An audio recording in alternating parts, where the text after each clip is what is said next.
Last season, I counted over 40 different pest species in my neighbor's garden and fewer than 8 in mine.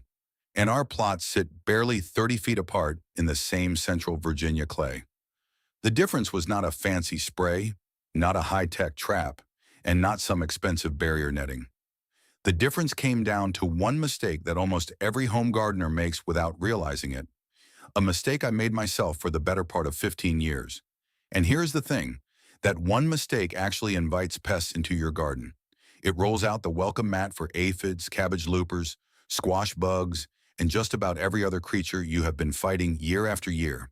Today, I'm going to walk you through exactly what that mistake is, why it works the way it does from a biological standpoint, and then give you a clear step-by-step approach to fix it this season. We are going to cover plant selection, layout, timing, and soil management, all connected by one core principle that changed everything for me once I understood it. And stay with me until the end because I'm going to share a simple companion planting trick involving one common herb that reduced my cucumber beetle pressure by roughly 70% in a single season. That one surprised even me. So let me back up a bit and be honest about where I started. For years, I ran what I would call a very tidy, very conventional garden. Neat rows of tomatoes here, a long stretch of nothing but peppers there, a dedicated block of squash at the far end. I kept things organized, I kept things clean, and I kept reaching for the spray bottle every week because something was always chewing, sucking, or boring into my plants. I tried organic sprays, I tried row covers, and I even tried hand-picking Japanese beetles at 6 hours in the morning before they got active. If you have been doing any of that, you are not alone. I was right there with you, fighting a war I could not win because I was treating the symptoms and ignoring the cause. Then about 5 years ago, I started reading research out of Michigan State University's entomology department on something called associational resistance, and I ran a few experiments in my own beds that completely reset my thinking.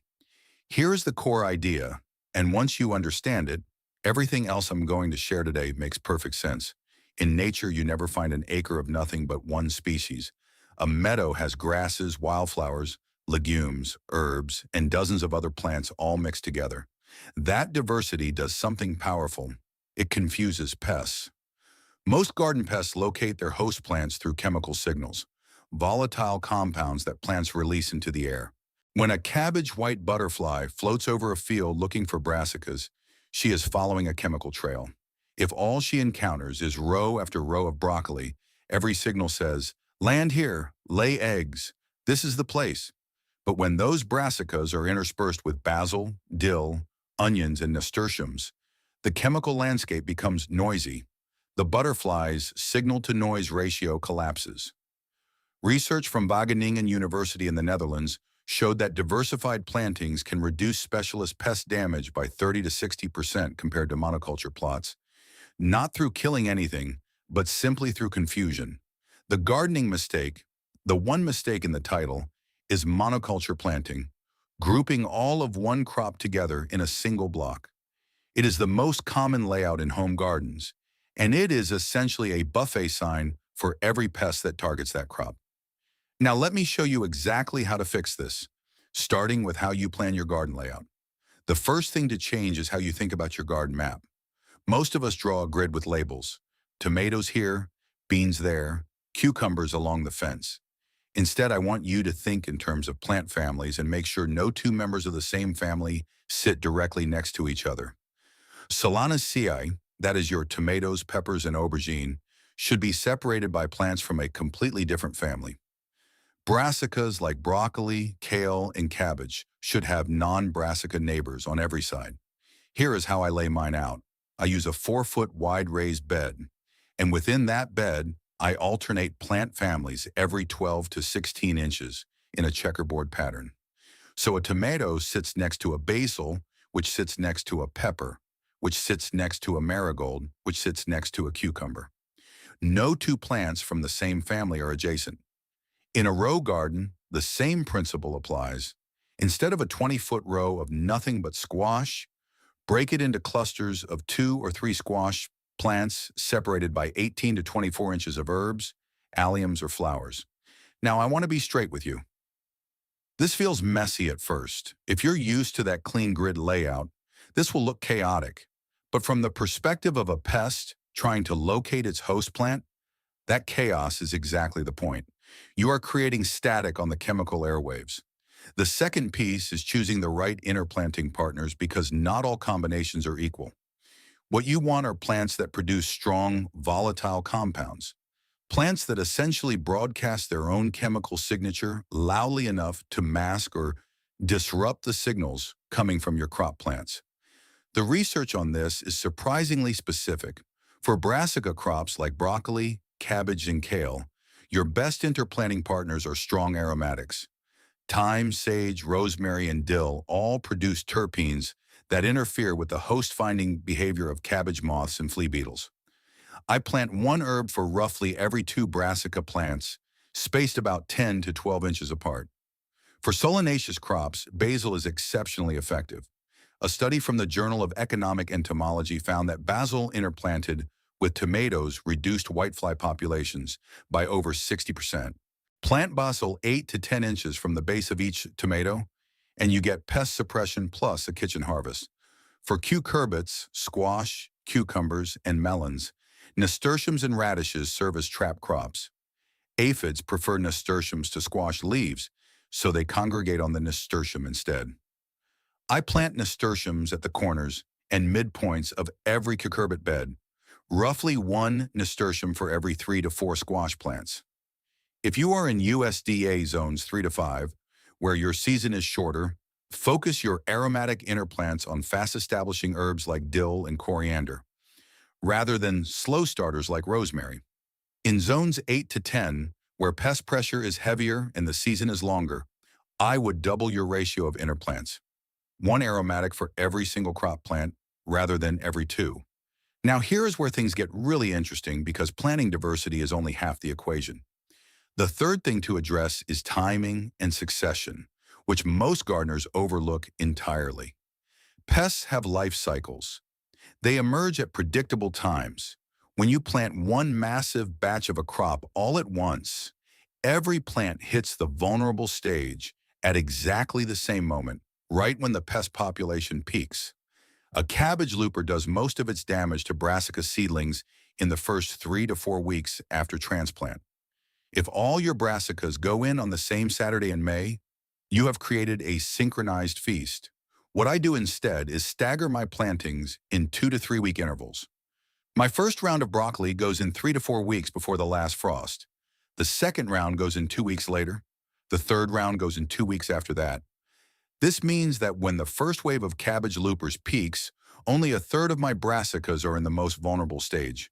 The earlier plants have toughened up, and the later plants are not yet in the ground. I do the same with squash, beans, and cucumbers. 3 plantings spaced 2 to 3 weeks apart. This is a good moment to pause and mention that if you are finding this kind of science-backed practical approach useful, I would appreciate it if you hit that subscribe button. I put out content like this regularly, explaining the why behind what works in the garden, so you can adapt these ideas to your own situation. All right, let us keep going. The fourth element, and this is the one I underestimated for years, is soil health and its connection to pest resistance. This was the piece that really changed how I think about pest management as a system rather than a series of individual battles. Healthy soil grows healthy plants, and healthy plants resist pests far more effectively than stressed ones. This is not vague garden wisdom, it is measurable biology. When a plant has adequate nutrition, particularly silicon, calcium, and balanced micronutrients, its cell walls are physically tougher. Aphid stylets have a harder time penetrating the leaf tissue. Chewing insects expend more energy and consume less. Research from Cornell University showed that plants grown in biologically active soil with balanced nutrition had up to 40% fewer aphid colonies compared to plants grown in depleted or chemically over-fertilized soil. Every autumn, I add 2 to 3 inches of quality compost to every bed. Not bagged fertilizer, not synthetic nitrogen, but finished compost teeming with microbial life. In spring, I top dress with another inch of compost and a 1/4 inch of worm castings. I stopped using high nitrogen synthetic fertilizers entirely about 4 years ago. This matters because excess nitrogen, the kind you get from a heavy application of a 10-10-10 synthetic blend, produces lush, dark green, soft growth. And soft growth is exactly what sucking insects like aphids and whiteflies prefer. It is like putting out a sign that says, "Tender tissue here, come and get it." If you are transitioning away from synthetic fertilizers, give your soil one full season to adjust. In that first year, you might see slightly less vigorous growth. By the second year, as your soil biology establishes itself, plant health and pest resistance improve noticeably. I tested this in side-by-side beds, one synthetic, one compost only. By year 2, the compost bed had visibly fewer pest issues and comparable yields. For gardeners in zones 6 and 7, full compost application is ideal because winter freeze-thaw cycles help incorporate it. In zones 8 to 10, where winters are mild, apply compost in late autumn and again in early spring. The fifth piece of this system is creating habitat for beneficial insects, the predators that actually do the pest killing for you. And I want to be clear about how this connects to everything we have already covered. When you diversify your plantings, improve your soil, and stop spraying broad-spectrum anything, you create conditions where beneficial insects can establish and thrive. Lacewings, parasitic wasps, ladybirds, ground beetles, and hoverflies are all voracious pest consumers. But they need food, shelter, and breeding habitat to stick around. Here is exactly what I did. I dedicated roughly 10 to 15% of my total garden space to what I call insectary strips. These are permanent plantings of flowers and herbs that bloom in succession from early spring to late autumn. My combination is sweet alyssum, yarrow, fennel, dill, and coneflower. Sweet alyssum is the workhorse. It blooms within 4 to 5 weeks from seed, stays low at only 3 to 4 inches tall, and produces tiny flowers that feed parasitic wasps and hoverflies. I seed it directly along the edges of every raised bed about 2 inches from the border in a thin line. It self-sows readily, so after your first year, you barely have to replant it. Yarrow attracts ladybirds and lacewings. I have 3 clumps of yarrow, each about 12 inches in diameter, placed at intervals along the garden perimeter. Fennel and dill, allowed to flower rather than harvested entirely, provide landing pads and nectar sources for tiny parasitic wasps that lay their eggs directly inside aphids and caterpillars. The key here is continuous bloom. If there is a 3-week gap in flower availability, your beneficial insect populations crash and you lose your free pest control workforce. Now let me walk through a few common patterns I see that undermine even well-intentioned pest management. The first pattern is what I call the clean garden trap. Gardeners remove every weed, every spent flower, and every bit of organic debris in pursuit of tidiness. I did this myself for years. The problem is that ground beetles, one of your most effective slug and pest predators, need ground cover to shelter in during the day. When you strip away all mulch and debris between plants, you eliminate their habitat. The fix is simple. Maintain 2 to 3 inches of organic mulch between your plants. Straw, shredded leaves, or wood chips all work. You get moisture retention, weed suppression, and predator beetle habitat all at once. The second pattern is reflexive spraying, even with organic products.